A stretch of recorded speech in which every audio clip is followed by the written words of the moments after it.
You are listening to Skin, Earth, Vitality, the podcast where ancient wisdom meets modern vitality.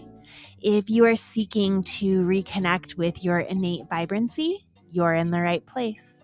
I'm Emily Davis, a seasoned holistic esthetician and herbalist.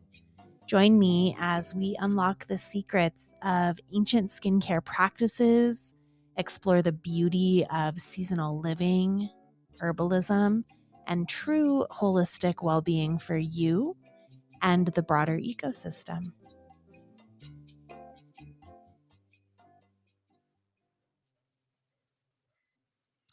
Hey there, and welcome back. This is episode 12, and I just want to mention how grateful I am that you are choosing to spend your time with me. It's something I definitely don't take lightly, and I've been getting so many kind messages on social media mostly and through email of people just saying that they're appreciating the show. So thank you for sharing the love. Thank you for sharing the show with other people. If you do find this show to be nourishing, inspiring, supportive, all of the things, I would love if you would do me a favor, and if you haven't already, share it with somebody who you care about who could also benefit. It really helps to get the word out, and I would so greatly appreciate it. This show is sponsored by me, by my company, Stratum Aesthetics. If the concept of slow beauty that I share today appeals to you, then I invite you to check out my curated online skincare shop at stratumaesthetics.com, which I'll link that in the show notes. All of the products on my website have been carefully vetted by me and are the perfect addition to a loving skincare ritual. Today, I want to talk about something that goes hand in hand with wellness and skincare. And it's this concept of being in the energy of always trying to fix something about yourself. And in this episode, I'm going to focus primarily on skin, but it honestly applies to all aspects in life. What got me thinking about it was actually some business coaching that I've been doing that focuses on the energetics of how you approach your business and your ability to generate wealth. And I took these ideas that I'm going to get into today and applied them to other aspects of my personal life because it's all interconnected, isn't it? And of course, as these ideas have been top of mind, the connection to our skin naturally started to ruminate. And the main takeaway from this episode is an invitation to practice transmuting this feeling of I need to fix the quote unquote broken parts of myself into practicing stepping into the identity or assuming the identity of your true self, your best self. This conversation is really a precursor to any at-home skincare regimen or treatment protocol with a professional. The energetic and emotional intentions behind your practices are, of course, foundational, and they're either going to set you up for ease and flow with your skin journey or for friction and stagnation. This is because our cells are always listening to us. They're always listening to our internal dialogue. And I'm going to be honest, this is one of the hardest things for me to talk about with my clients because it's often met with quite a bit of resistance. It's not what many people either expect to hear from their esthetician or maybe what they want to hear from their esthetician. But I'm not your run of the mill esthetician. I practice slow beauty, and part of that is everything that I have to say today.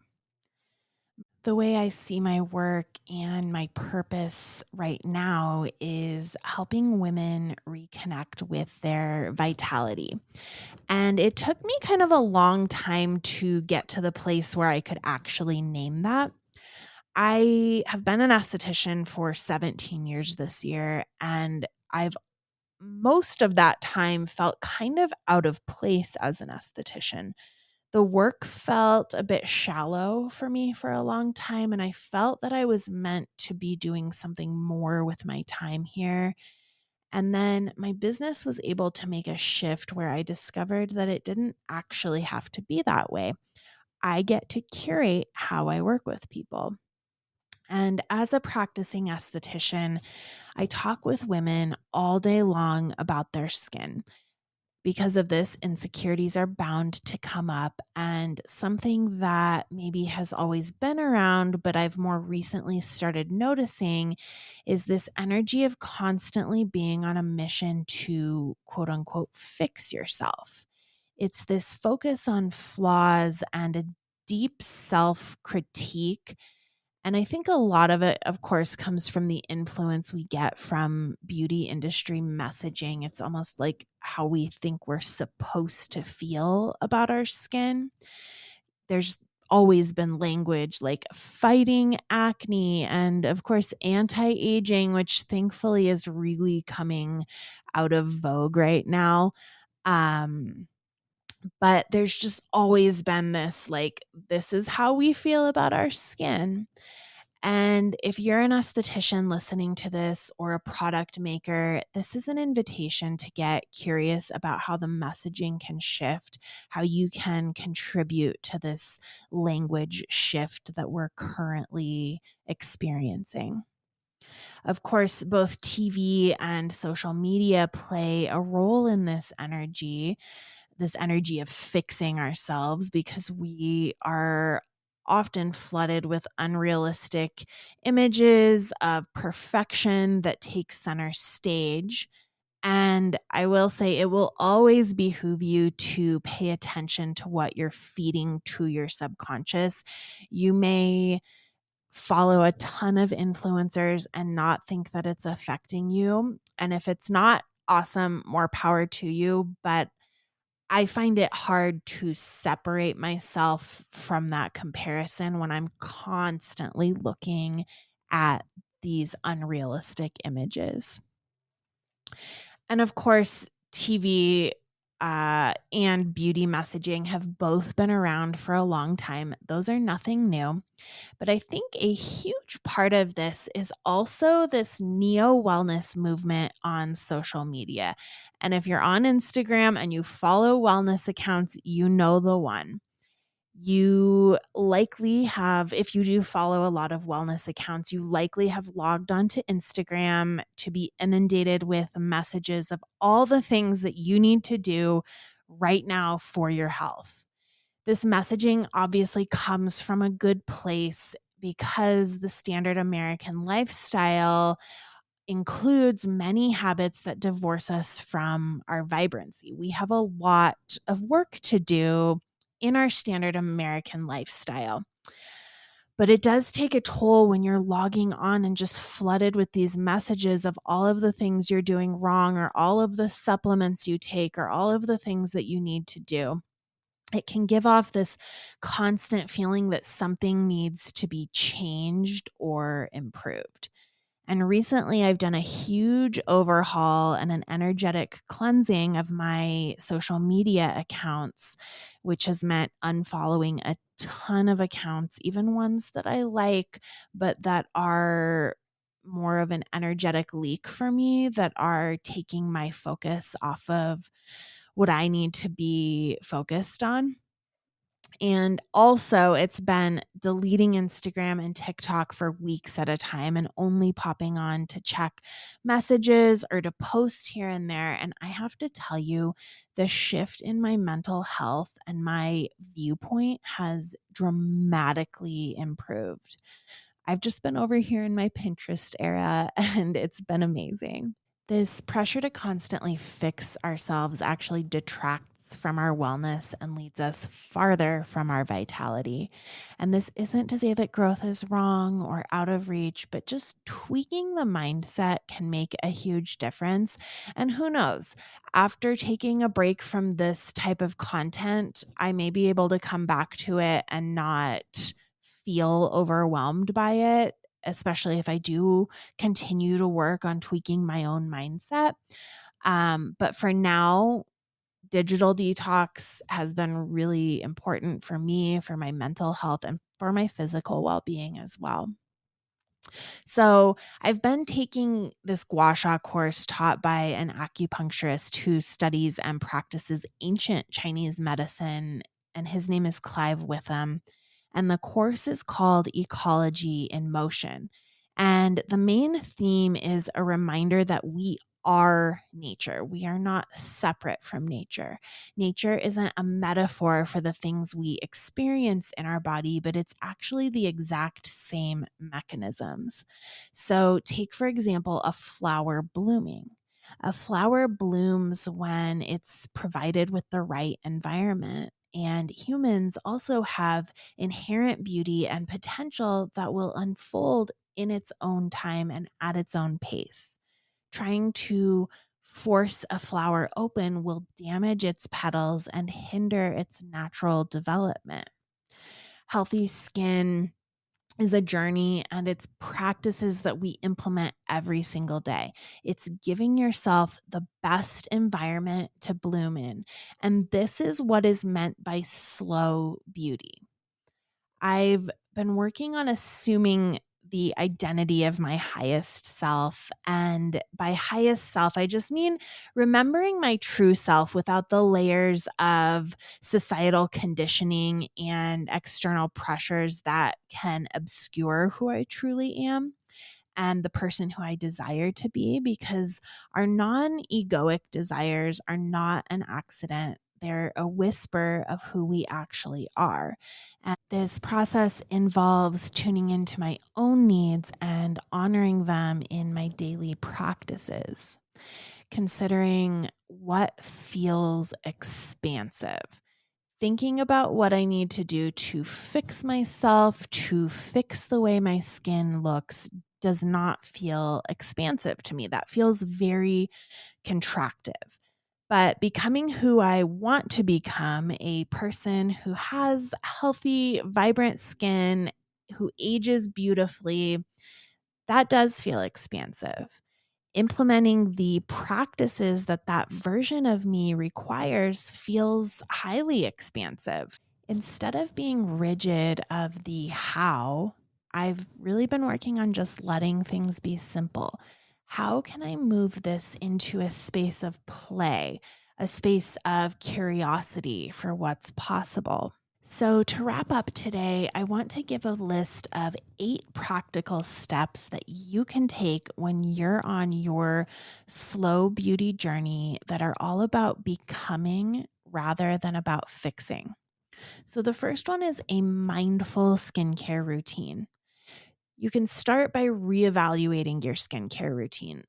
Write it all down, put it all out in front of you, just lay out the products, whatever you need to do, and simplify it by choosing products that align with these slow beauty principles, those that are here to nourish your skin rather than strip your skin.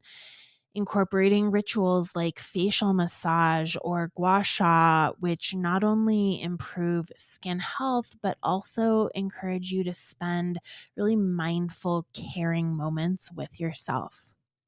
Number 2 is identifying your intention with the practices that you're doing with your skin. So, are you doing face massage or gua sha and grinding the tool into your face because you're trying to fix the wrinkle or the muscle tension? And there's no shame here because honestly, when I first learned gua sha, I gave myself a bruise because I was practicing what we learned in the class and I just went a little overboard. So you're not alone if you are doing this, and it's not wrong. It's just, how can we tweak this? Are you using products trying to burn off the imperfections? How can you come at it from another angle?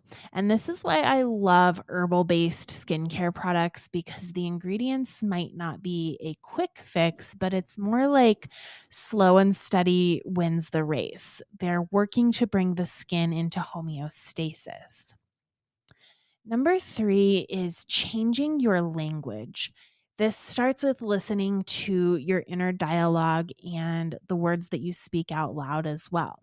If your first reaction to the question, how is your skin, is something like it's old or it's terrible, consider reframing it.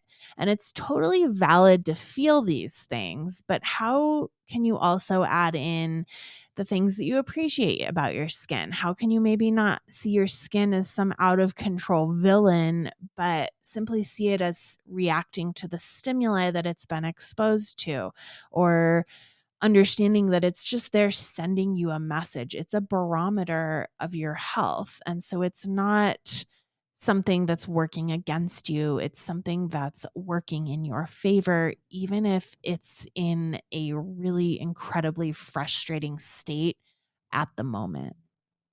Number 4 is engaging in lifestyle practices that support and make you feel really good. So that looks like sweating regularly. And that may not always be what feels quote unquote good in the moment, but it's something that's going to feel good and support you long term. Doing things like decreasing or eliminating blue light after dark and getting morning sun in your eyes, getting sun periodically throughout the day, breathing deeply through your nose, practicing good posture, all the things. Number 5 is eating foods that nourish you, taste amazing, and love you back. I was thinking about doing a social media post about how I put together a skin food meal. I often will put in my stories a skin food, like something I'm eating that's supportive to the skin. And when I'm putting that together, when I'm considering something a skin food, it's generally because it's a good balance of fat, like healthy fat, obviously, fiber, and protein. And then also something that has a high antioxidant content. Number 6 is connecting with the natural world every day. Number 7 is a digital detox. As I've personally experienced, reducing exposure to overwhelming social media can significantly improve both mental health and self perception. I would highly recommend challenging yourself to regular digital detoxes. Maybe that's staying off of social media for the entire weekend, or even putting your phone in a drawer for the weekend. It can help lessen the noise of what you should be doing and refocus on what feels right for you. And then finally, number 8 is journaling, meditation, and vision casting. I love to utilize journaling to explore my thoughts and feelings about self image and wellness. You can ask yourself questions like, what does my highest self look like? What habits does my highest self have? It can help to clarify your vision and support the transition into that identity. Okay, so if you have additional ideas, do them and then please come share them with me on social media. I'm very interested, and I hope that this episode has been inspiring. Next week, I'm going to be talking about essential oils. Are they the panacea or the worst thing ever? If you enjoyed this episode, please consider subscribing. Head to the area on Spotify or on Apple Podcasts where you can rate, and please give me a 5-star review. And again, share this with somebody that you love. If you're sharing it on social media, tag me so that I can see it and repost it. And until next week, be well.